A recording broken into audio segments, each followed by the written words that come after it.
He's a great friend to all of us, a national leader. Ladies and gentlemen, please welcome Senator Ben Cardin.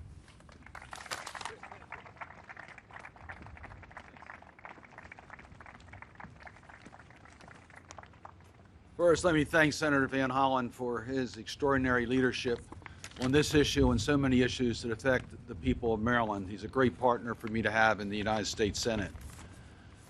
We all have been in various stages of grieving during the last week and a half. This has been a tough time. I want to first thank our first responders. They saved lives. 6 of our fellow Marylanders went to work on that day. They went to work to help build our infrastructure, make our roads safer, make America stronger, and to provide resources for their families. They did not return. They lost their lives. Our prayers, our thoughts are with the families, and we will always be there. President Biden made it clear from the beginning that he would be with the people of Maryland every step of the way.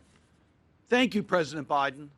Thank you for giving us what we needed at that moment and every day since, and continue to provide the support we need to recover from this catastrophic event. You established the unified command. You've heard my colleagues talk about this unified command. It is something that none of us had ever seen really put up the way it was. We had the experts on every subject, but working together to complete the mission. To open our channel, to rebuild the bridge, to take care of the people and businesses impacted. This unified command led by our Coast Guard, our Army Corps of Engineers, Team Maryland, Governor Moore, what an extraordinary leader he's been during this event.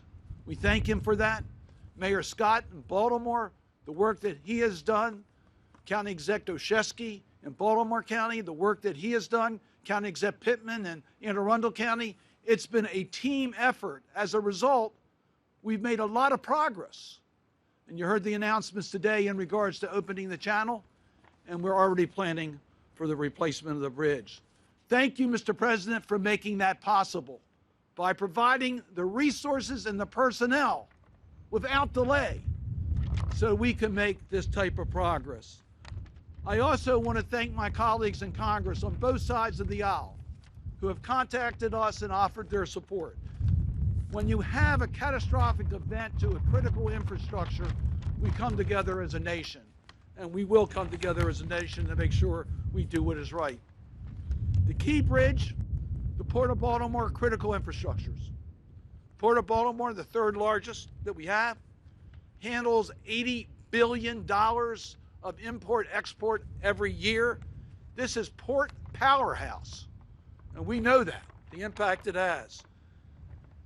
8,000 direct jobs, thousands of more jobs are related to the Port of Baltimore. The impact on our community and our nation, President Biden understands that. From the auto dealers that depend upon the autos that are rolling off the ships here in Baltimore, to the workers that depend upon the plywood, the paperboard, construction equipment, aluminum, iron, steel, lead, animal feed, nickel, zinc, lead, and the list goes on and on and on that comes through the Port of Baltimore. This is affecting our entire country. President Biden knows this bridge. He's our neighbor from Delaware. He drives on that bridge. He understands the importance of it. And he also knows the importance of this bridge and our channel to our nation. He has made it clear that we will get all the resources we need to cover the needed costs for reconstructing the bridge. As has been pointed out, we've already received the emergency relief funds that have helped us get started.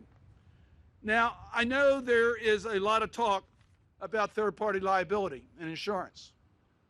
We will hold everyone responsible for the damages they've caused and the insurance proceeds, etc. That will help our taxpayers.